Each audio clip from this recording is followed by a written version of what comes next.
Olá, vamos iniciando a aula de hoje, que é Independência ou Morte. Ou Morte! Muito bem. Você já me conhece, mas eu sou o Pastor Elton, vou falar mesmo assim. Aquele que falou aqui, aquele mais bonito, galã, é o Carlinho. A gente vai falar sobre esse tema. Nós acabamos de passar pela Semana da Independência e eu quero ler um texto com vocês da Bíblia, está ali, ó, Romanos 6. Abre a Bíblia aí, tem um pessoal assistindo aqui ao vivo, Romanos 6, a partir do versículo 15. Acha aí na sua Bíblia e lê comigo. E daí, havemos de pecar porque não estamos debaixo da lei e sim da graça? De modo nenhum. Não sabeis que daquele a quem vos ofereceis como servos para a obediência, desse mesmo a quem obedeceis sois servos, seja do pecado para a morte ou da obediência para a justiça? Mas graças a Deus, porque outrora escravos do pecado, contudo viestes a obedecer de coração a forma de doutrina a que fostes entregues. E, uma vez libertados do pecado, fostes feitos servos da justiça. Falo como um homem, por causa da fraqueza da vossa carne. Assim como oferecestes os vossos membros para a escravidão da impureza e da maldade para a maldade, assim oferecei agora os vossos membros para servirem à justiça para a santificação. Porque quando éreis escravos do pecado, estáveis isentos em relação à justiça. Naquele tempo, que resultados colhestes? Somente as coisas de que agora vos envergonhais, porque o fim delas é morte. Agora, porém, libertados do pecado, transformados em servos de Deus, tendes o vosso fruto para a santificação e, por fim, a vida eterna.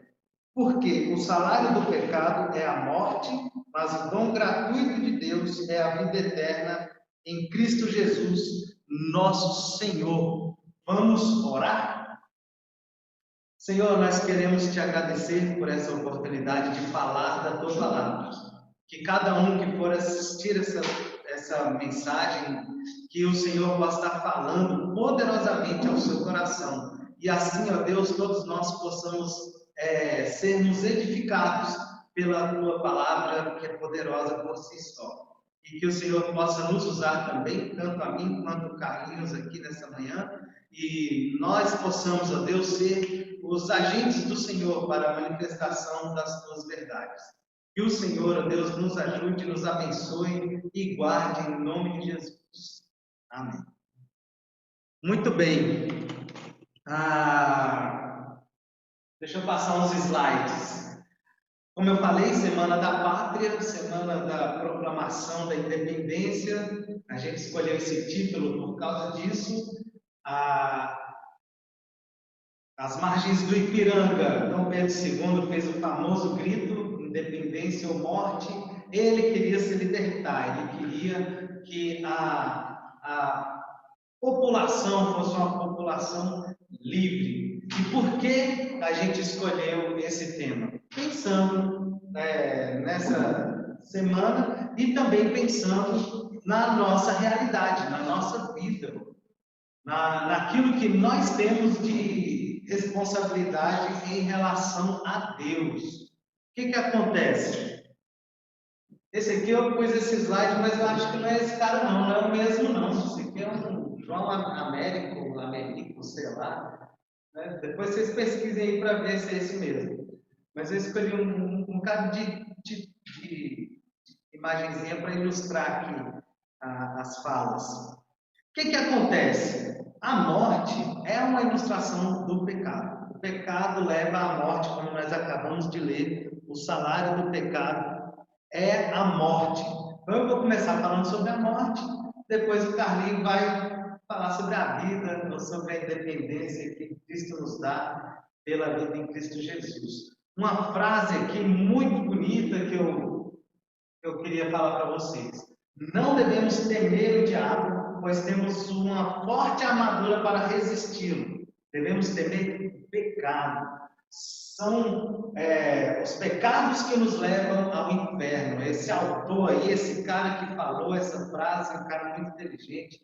Vocês prestem mais atenção nas coisas que ele fala. O pecado leva ao choro. Esse aqui eu já peguei de outro cara. O que importa mais, os pecados ou o arrependimento deles? O pecado sempre leva ao choro. As lágrimas são mais ou são menos. Devemos ligar o pecado ao choro, porque é assim mesmo. Elben César, já falecido, era editor da revista Ultimato, e ele deixou essa frase. Eu acredito que tem até um títulozinho assim, se você colocar lá, do pecado ao choro. Aí você vai ver algumas coisas que Elben César escreveu. Do pecado ao choro. O que acontece com as nossas vidas? Quando nós pecamos, nós choraremos, de algum jeito. Então, se você quiser escapar do choro, você precisa escapar do pecado. Lembra da primeira frase lá, daquele primeiro sábio que disse que nós não devemos fugir do diabo. Porque o diabo a gente tem a armadura para resistir. A Bíblia fala para nós resistirmos ao diabo. Mas do pecado, sim, nós devemos ter medo e devemos fugir dele. O pecado que é perigoso. Então, se nós queremos escapar do choro, devemos escapar do pecado também.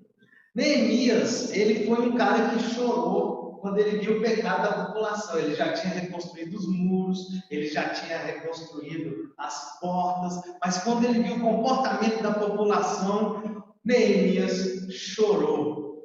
Jeremias também, ele alerta do choro geral da população lá de Israel, por causa dos pecados que eles cometiam. Nesse texto aí, Jeremias 52, 12, já alerta sobre isso. Quantas atrocidades, quantas coisas horríveis que as pessoas cometiam de pecado e levou ao choro de Neemias. Neemias era considerado o profeta chorão, né, por causa disso.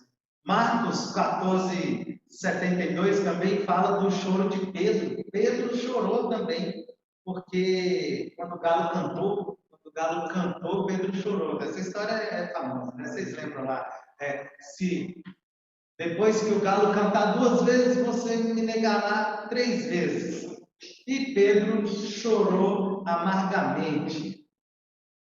Juízes também, os juízes choraram pelo pecado do povo. Quando eles viram que o pecado estava levando o povo à ruína, os juízes choraram. Dá para ver direitinho aí? O cara está chorando. Ficou tão bonitinho, eu achava que ia ficar. O que leva ao choro? O que leva as pessoas ao choro? Primeiro, simplesmente por ter pecado, a pessoa, puxa, não era para eu ter pecado, não era para eu ter contrariado meu Deus. E aí ela chora por ter errado. Ela chora também por causa do peso da mão do Senhor. Imagina o tamanho da mão de Deus, Deus Todo-Poderoso, pesando a mão sobre o pecador. Se isso não leva ao choro, né? Uma palmada da mamãe quando você era pequeno. Talvez você seja da geração mais nova, não tenha levado isso, mas já doía. Imagina do Senhor, do Todo-Poderoso. Também o que pode levar ao choro é um remorso, né? Ou um arrependimento por ter pecado, aí aquela comoção por dentro de ter feito algo que você não queria fazer. Isso pode te levar ao choro também. Outras coisas que podem te levar ao choro são as consequências do pecado. São a vergonha de ser exposto, né, pelo pecado, a exposição daquilo que você fez de errado. Imagina o cara te pegar lendo aquela revistinha, ou então a mãe te pegar com o celular mandando mensagem para aquele rapazinho que ela não queria. Aí é uma coisa assim terrível. O castigo também é algo que nos faz chorar. Então a gente precisa entender que o pecado sempre leva ao choro. Essa mensagem eu peguei e adaptei algumas coisas do Elben César, mas eu quero falar algumas coisas mais sobre o pecado. Por que é importante a gente ter cuidado com o pecado? Mesmo vocês que para ele deveriam estar mortos, mortos, né? Vocês precisam cuidar mais da sua vida em relação ao pecado. 2 Coríntios 5,17 fala que a pessoa que está em Cristo é uma nova criatura e as coisas velhas passaram. Se as coisas velhas passaram, você não devia pecar mais. Se você peca ainda, deliberadamente, mostra que a sua velha natureza ainda vigora. Devia estar morto, mas não está. A velha natureza ainda está ativa. As coisas velhas ainda estão ativas. Então você deveria saber que se você peca, se você não sente remorso, se você não se arrepende dos seus pecados, é um sinal de que a sua natureza ainda não foi renovada. Olha aí a sua vida como fica seca, a sua vida fica sem vida, né? Sua vida fica sem vida. Faz todo sentido. Isaías 59:2 fala da separação que nós temos de Deus. É tão sério esse versículo, se você conferir na sua Bíblia, você vai ver que nem as nossas orações elas são ouvidas quando nós pecamos. Os pecados fazem separação entre o homem e Deus. Todo homem, não é só o homem, o cara do sexo masculino, não. O ser humano fica longe de Deus quando ele peca. E João 8,34 fala: em verdade vos digo, todo que comete pecado é escravo do pecado. O escravo do pecado, ele não gostaria de continuar pecando. Eu conheci um irmãozinho que ele disse que foi liberto do alcoolismo. E eu perguntei para ele, na época eu estava indo dar umas palestras, toda semana eu ia no centro de recuperação falar com o pessoal. E aí eu falei, me dá umas dicas aí que eu falo para aquele pessoal lá do centro de recuperação. Ele foi contar o testemunho dele. Ele falou que era daquele bêbado de ficar caído na calçada. Ele saía do trabalho e a esposa dele, quando via que o horário estava demorando, tinha que ir atrás, procurando onde ele estava. Provavelmente ele estava caído numa calçada porque ele tentou chegar em casa e não conseguiu. As pernas tramelaram lá e ele acabou caindo e ficava ali. E aí ele falava, sabe o que é pior? Que quando eu acordava, quando eu saía do efeito do álcool, quando acabava, eu sentia vergonha, eu chorava, eu pedia perdão para minha esposa, mas eu não conseguia sair daquilo. E o que é interessante é que ele disse que não era gostoso, ele bebia pinga mesmo, né? 51, cachaça. E ele disse, não é gostoso, eu não bebia aquele, ai que delícia, que é bom demais. Ele bebia sofrendo, ele falou, não quero beber, o gosto é ruim. Se você já bebeu pinga, o nome daquele negócio é água ardente. E não é à toa não esse nome, desce rasgando, terrível.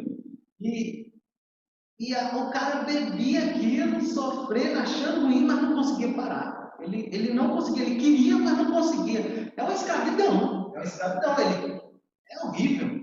É triste isso. Olha aí, eu achei uma imagem que fala direitinho. Isso é coisa do Google, né? Está escrito aqui o versículo: em verdade vos digo, todo aquele que comete pecado é servo do pecado. Essa eu gostei mais. Não sei se vai dar para você ver direitinho na tela. A argolinha no nariz do rapaz puxado com uma corrente. 1 João 3,8 fala assim: aquele que pratica o pecado procede do diabo, porque o diabo vive pecando desde o princípio. Mas que palavra forte! Quem peca é do diabo, cramunhão, né? Tinhoso.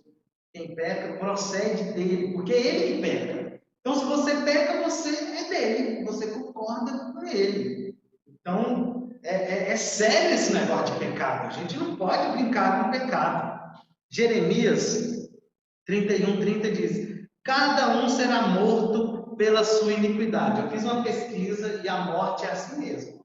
Essa é a morte real. Talvez no vídeo aí não dê para você ver direitinho, mas está aqui a silhueta, tudinho. Essa é a morte. Se você quiser tirar a prova, você vai encontrar com ela. né? Aí você vai ver que ela é desse jeitinho, né? Ela ceifa a vida, né? Ela usa essa voz, porque ela ceifa a vida, e é isso. Êxodo 34:7 diz assim: que guarda a misericórdia em 1000 gerações, que perdoa a iniquidade, a transgressão e o pecado. Ele perdoa. Ainda que não inocenta o culpado, e visita a iniquidade dos pais nos filhos e nos filhos dos filhos, até a terceira e quarta geração. O pecado, ele não fica sem castigo. Rapaz, essa imagem aqui eu acho que é pior do que a da morte anterior, né? Você imagina a mãe batendo na mão da criança e a criancinha tentando puxar a mão e a mãe vai apanhar assim. Que horror, que imagem horrenda, né? Aquela criancinha mais lindinha, cuti-cuti, né? Como é que é o nome da irmãzinha sua? Ah, olha só, levando chineladinha na mão. Salmo ainda é um pouquinho melhor. Eu acho que Salmo, ele ilustra melhor isso aí que eu quero dizer. Por isso jurei na minha ira, não entrarão no meu descanso. O Salmo 95 fala que Deus ele fica irado com quem peca. É tão assim que ele chama o pecador de filho da ira. E nós éramos assim, nós também, por natureza, já nascemos filhos da ira. Nós somos essas pessoas que vivem no pecado. E ele disse: não entrarão no meu descanso. Não vai ficar sem castigo. Quem peca vai ser castigado, querendo ou não. 1 Coríntios 6, 9 e 10 fala de uma lista de pessoas que não vão entrar no reino de Deus. O destino de quem peca é sério. Eu pus lá assim no Google as portas do céu fechadas. Aí tá lá. Aí, será que vai ser maldoso desse jeito mesmo? As pessoas chegam na porta do céu e aí o portãozinho fechado, você querendo entrar e não entra. Aí eu fico imaginando abrindo um alçapão embaixo de você e você vai, né? Para onde o destino é certo. Existe um destino e é certo para quem peca. O pecado é uma coisa muito séria. Eu espero que o Carlinhos ele dê uma solução para nós, porque está difícil aqui continuar falando. Apocalipse fala assim: a parte que lhes cabe será no lago que arde com fogo. Você cai aonde? Você cai no lago de fogo. Não dá para ver, é um monte de caveirinha, é um monte de caveirinha lá pegando fogo. E o pior é que as caveirinhas estão vivas. Então a pessoa está tomando banho de lava, né, de magma, e está sendo queimada, mas ela não morre.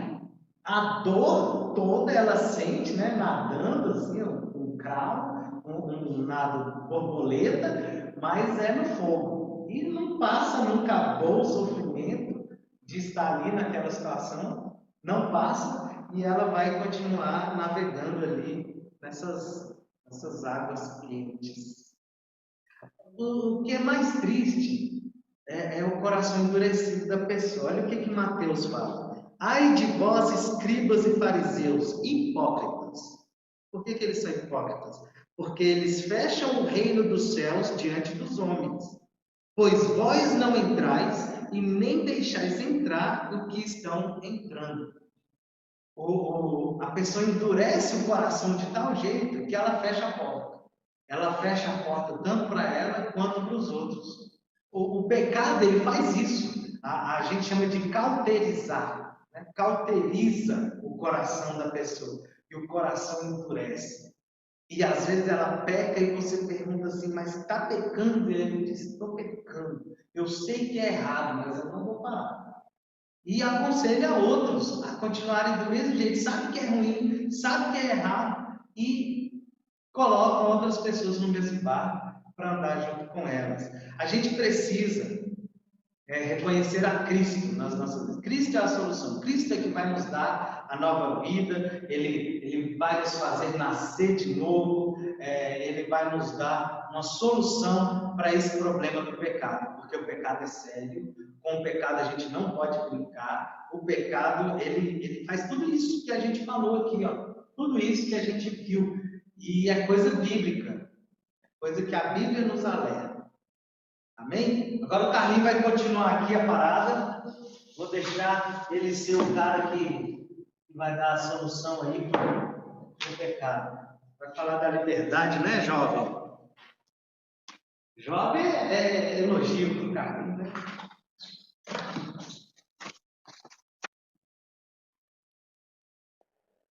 Então, continuando, cadê o passador? Continuando, vou falar sobre a liberdade em Cristo. E essa frase, na verdade, está escrita na Bíblia, em Gálatas 5:1, para a liberdade foi que Cristo nos libertou. Permanecer, pois, firmes e não vos submetais de novo ao jugo da escravidão. É muito simples, que a solução para as amarras, que é a solução para aquilo que está te travando, aquilo que de alguma forma está te amarrando, é o Mestre, é Jesus. Ele veio para libertar os cativos, aqueles que estavam em trevas, quando encontram com o Mestre, são impactados pela sua luz. E aí, esse vício, como o pastor Elton comentou, a escravidão é destronado, e o Mestre passa a viver na sua vida. Então, Gálatas 5:1, olha essas duas imagens interessantes. A mulher, com o peito aberto, né, e saindo aves dela, e uma borboleta. As borboletas estavam travadas, guardadas dentro de um pote, tem liberdade. Olha que interessante, quando a gente vive em estado de pecado, nós somos a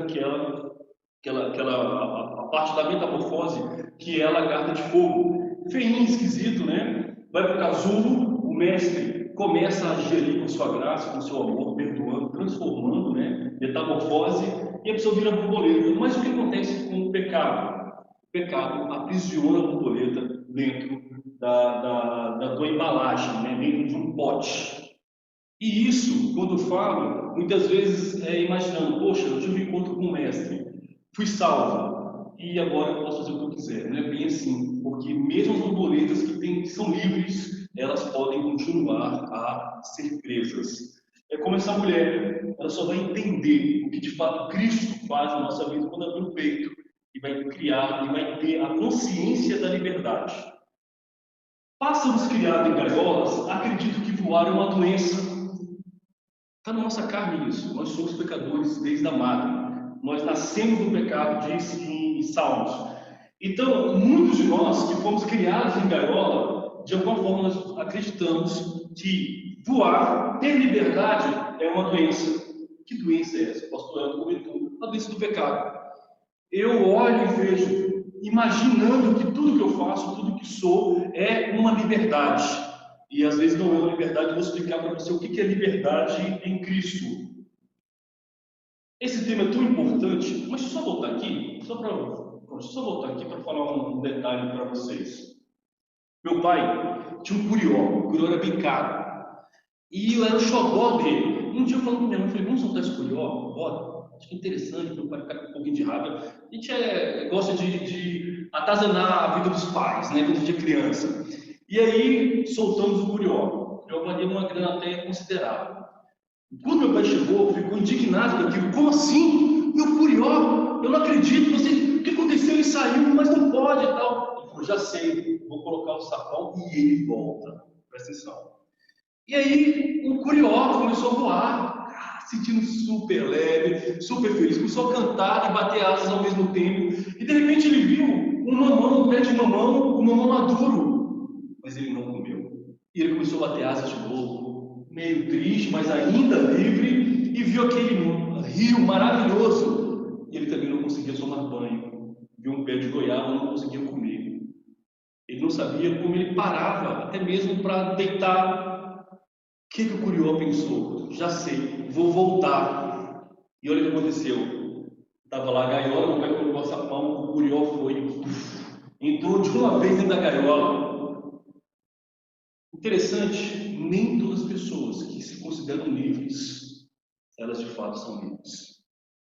Tem aquela música que fala liberdade para dentro da cabeça, mas não é só na cabeça, é na alma, nas nossas emoções, é dentro do nosso coração. Só o Mestre, só Jesus pode nos dar a verdadeira liberdade. Se o Filho nos libertar, verdadeiramente sereis livres, diz João 8. Então esse é um assunto muito sério. Inclusive Lutero, os reformadores, faz 2 comentários sobre Gálatas, focando só nessa tal liberdade em Cristo. Paulo escreve a carta de Gálatas porque estava acontecendo um problema tão sério lá que Cristo não era suficiente para a salvação. Então, Paulo fala sobre o apostolado, ele vai dizer uma coisa muito interessante. Já no versículo 1 do capítulo 1, ele fala, Paulo, apóstolo. E ele vai dizer porque o que aconteceu? Alguns judeus que tinham se convertido, começou a pregar na igreja que deveria voltar às tradições judaicas. E isso é muito sério, gente. Você não precisa de religião nenhuma. Você não precisa de dogma nenhum. Porque no dia que você encontrar com o mestre, ele vai te libertar. Você vai ser livre. E é interessante que ele vai começar a falar isso no capítulo 2, versículo 16. O homem não é justificado pelas obras da lei. Toda vez que eu me aproximo de uma religião, toda vez que eu me aproximo de uma tradição, toda vez que eu me aproximo de um sistema, eu vou ser impregnado com uma lei. Eu vou ser impregnado com um sistema. De verdade, Jesus não está nem aí para o sistema. Ele não está preocupado. Ele é caminho, ele é verdade, ele é vida. Ele é suficiente. E eu necessito, eu preciso me encontrar com Ele. Ele precisa de fato morar no meu coração. O que Ele diz? Você quer ter liberdade? Eis que estou à porta e bato. Se você de alguma forma ouvir a minha voz, abrir a porta, que porta é essa? A porta do teu ser, a porta do teu coração. Gente, Ele entra e você passa a ceiar com Ele e Ele com você. Quantas portas estão fechadas? Quantos corações, como o Elton colocou, estão endurecidos? Quanto da religião tem fingido, tem mentido, tem colocado? Porque quando o pastor Elton comenta em Mateus 23, falando de seus fariseus hipócritas, mentirosos, é isso que a religião está produzindo nas pessoas, uma hipocrisia. Mas muitas vezes a pessoa não sabe disso. Mas o que o mestre quer de verdade é dizer: olha, é só mediante a Cristo que eu vou ter liberdade, eu vou ser justificado, vou ser justo diante dele. Outra coisa que ele também está combatendo em Gálatas é a questão da vitória sobre o pecado. Já não sou eu estou crucificado em Cristo Jesus. Ele fala muito claro, né, a atitude de Cristo na cruz, morrer por me amar. Eu também estou sacrificando, eu estou me crucificando ali com Cristo. Né? Então, olha que interessante. A única liberdade verdadeira é de ser escravos de Cristo. O escravo ele tinha um sinal. O sinal poderia ser na testa, poderia ser na mão, era uma tatuagem, tá, gente? Na testa, na mão, na orelha. Então, era identificado aonde ia que aquela pessoa era um escravo. As pessoas que são impactadas pela graça do Mestre, que são libertas do pecado, elas têm a marca desse escravo de Cristo, né? E olha que interessante o que significa essa escravidão. É a liberdade para obedecer. Então, se você de verdade quer ser livre, você precisa obedecer a Deus, e todas as outras liberdades são prisões disfarçadas. Altar onde o ego sacrifica em seu próprio favor. Então eu tenho que ter cuidado, porque por ser a minha natureza, essa natureza do pecado, essa natureza que muitas vezes me impõe, me subjuga a cuidar do meu ego, eu preciso pegar esse ego, crucificar com Cristo na cruz, olhar para Ele em obediência e entender que Ele é caminho e eu só consigo chegar, eu só consigo alcançar a graça caminhando, eu só consigo entender quem Ele é se eu estiver no caminho. E no caminho não é de joelhos, no caminho não é carregando um tronco, não tem nada a ver com isso. No caminho é com o coração aberto, entendendo o que é obedecer, se sentindo escravo desse mestre. Peraí, mas se eu sou escravo, que sentido que tem a liberdade para mim? E isso que é interessante, porque eu escolho, a liberdade diz que eu que escolho ser livre. Eu escolho ser livre, diferente da libertinagem. Liberdade sem compromisso com a verdade é com a responsabilidade, torna-se libertinagem. Então, eu escolho ser livre. Eu escolho ser livre. E aí eu começo a caminhar naquele caminho do escravo. Né? A palavra escravo dá aquele sentido de subjugação, né? Aquela pessoa que tem que fazer algo porque de alguma forma foi submetido, foi escravizado, né? E nesse sentido não, a graça do mestre, né, vai destronando o meu ego, a minha carne, e eu começo a viver livre. E por ser livre, eu escolho de verdade ser um escravo do mestre, escravo de Cristo. Ser livre é servir a Deus e também ao próximo. E você vai começar a ver algumas características. Quem é livre, então? Livre é aquela pessoa que serve a Deus. Muitas vezes você olha para um líder religioso e é uma pessoa que não consegue servir ninguém. Às vezes você olha para o teu chefe e ele até diz assim, ah não, eu tenho Cristo na minha vida, mas ele não consegue servir. Para mim ser livre, combatendo aquele meu ego, a minha carne, eu preciso entender que em Deus, eu sirvo a Deus e também sirvo ao meu próximo. Jesus foi questionado acerca das tradições e perguntava, mestre, qual dessas leis, os 10 mandamentos, era o mais poderoso, o mais forte? E o Senhor falou, ama a Deus sobre todas as coisas, ao próximo como a ti mesmo. Você não consegue amar ninguém, nem seu filho, nem sua esposa, se você não amar a Deus e amar a você mesmo primeiro. Essa liberdade em Cristo me mostra que eu preciso me amar. A liberdade em Cristo me mostra que de alguma forma eu preciso olhar para mim em amor, e assim eu consigo amar o meu próximo. Se eu amo só o próximo, eu sou escravo ainda. Existe uma falta, existe uma carência em mim. Começa eu amando a Deus, porque ali está o princípio do amor. Deus é amor. Depois eu me amo. E assim que eu vou olhar para meu filho, para minha esposa, para a vida. Assim é de fato a liberdade desse escravo que escolhe servir, amar a Deus, a mim mesmo e depois ao próximo. Outra coisa interessante, que é uma característica do livre em Cristo, é que tu tem uma missão. Qual é a tua missão? Na verdade, qual é a sua missão de vida? Você alguma vez parou para pensar por que Cristo me escolheu? Vir na igreja tocar? Para tu dar uma aula igual essa? Para tu ser pastor? Por que o Senhor te escolheu? Qual é a sua missão de vida? E é muito interessante que se eu sou livre, eu tenho uma missão de falar dessa liberdade. Se você encontrasse agora R$100, a nota de R$200, a nota nova, você sairia falando para todo mundo que você encontrou essa nota de R$200. Existe uma parábola que fala que o homem encontrou um tesouro numa terra, e ele foi lá e muito esperto falou, vou comprar essa terra. E foi lá e comprou a terra. Toda vez que você se deparar com algo que é precioso, que é a sua missão de vida nos caminhos do Mestre, eu te falo uma coisa, você vai se sentir livre, livre, livre. Qual é a tua missão? Como eu falei no slide anterior, talvez a nossa missão, gente, é amar a Deus, amar ao próximo. O que você tem feito em prol do próximo? O que você tem feito em prol do Evangelho, do Reino? Qual é a tua missão de vida? Você já parou um pouco para pensar para que Deus nos escolheu? Ser livre em Cristo é permanecer. Não foi vocês que escolheram a mim. Eu escolhi a vós, para que vades e dê frutos, e os vossos frutos o que? Permaneçam. Dar frutos uma vez. Ele te escolheu, você faz parte da videira verdadeira. Você faz parte do Mestre. Mas para fazer parte e dizer que você é livre, você precisa dar frutos.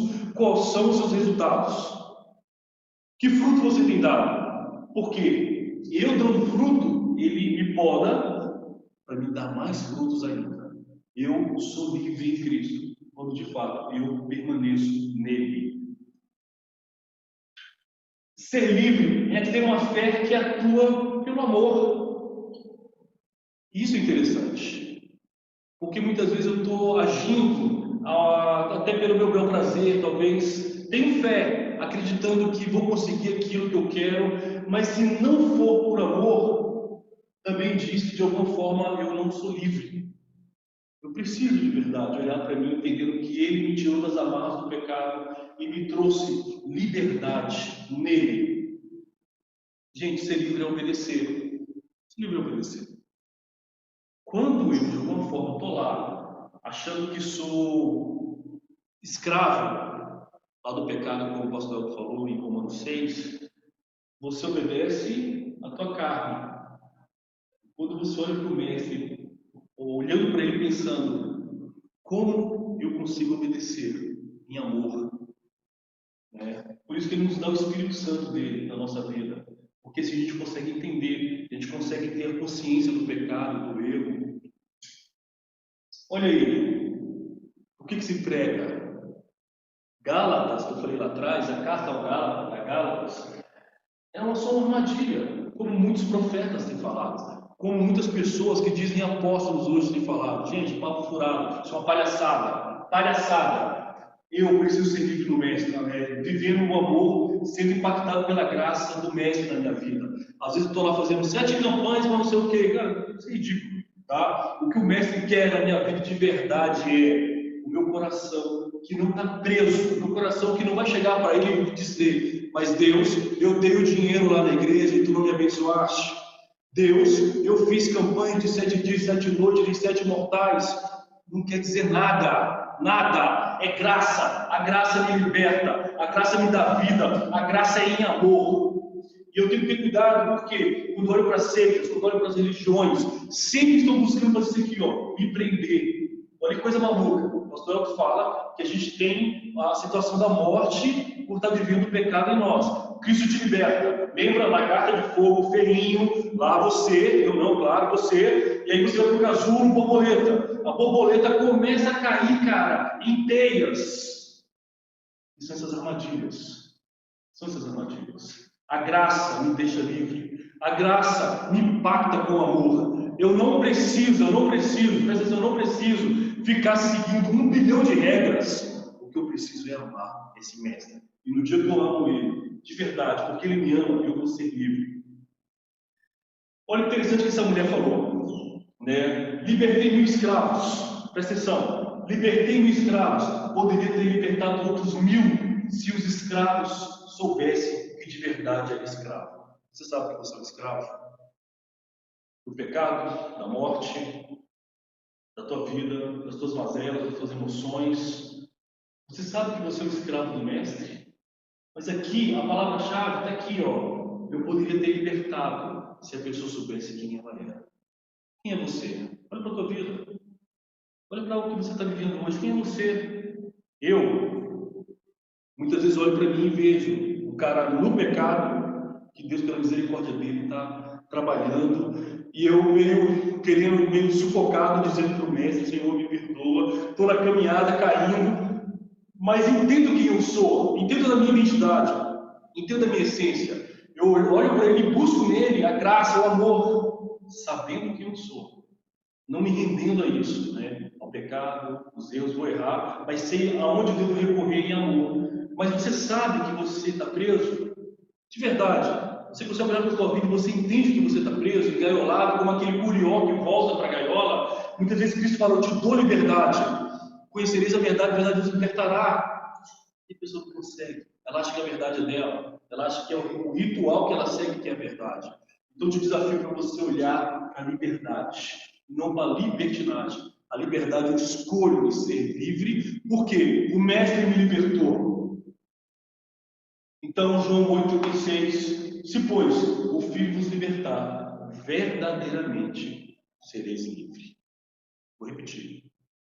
Se o Mestre, aquele que te ama, te libertar, você vai ser livre. Então, quero agradecer, né? Eu acho que não me apresentei, eu sou Carlinhos, tá bom? Livre em Cristo, em amor. Que Deus te abençoe, obrigado. E faz algum comentário, quer tirar alguma dúvida, escreve nos comentários embaixo, a gente vai estar respondendo. A gente não, o pastor Elton vai estar respondendo. E para nós, de fato, vai ser uma alegria. Gente, obrigado por essa aula. Quer falar mais alguma coisa? Obrigado a todos vocês. A casa está cheia hoje, né? Obrigado a todos vocês que estão aqui. De fato, a ideia era essa: independência ou morte, né? Muitas vezes, o que eu vou escolher está muito ligado à minha identidade. Se você for livre, você vai ser servo em amor. Ok? Obrigado, gente. Valeu.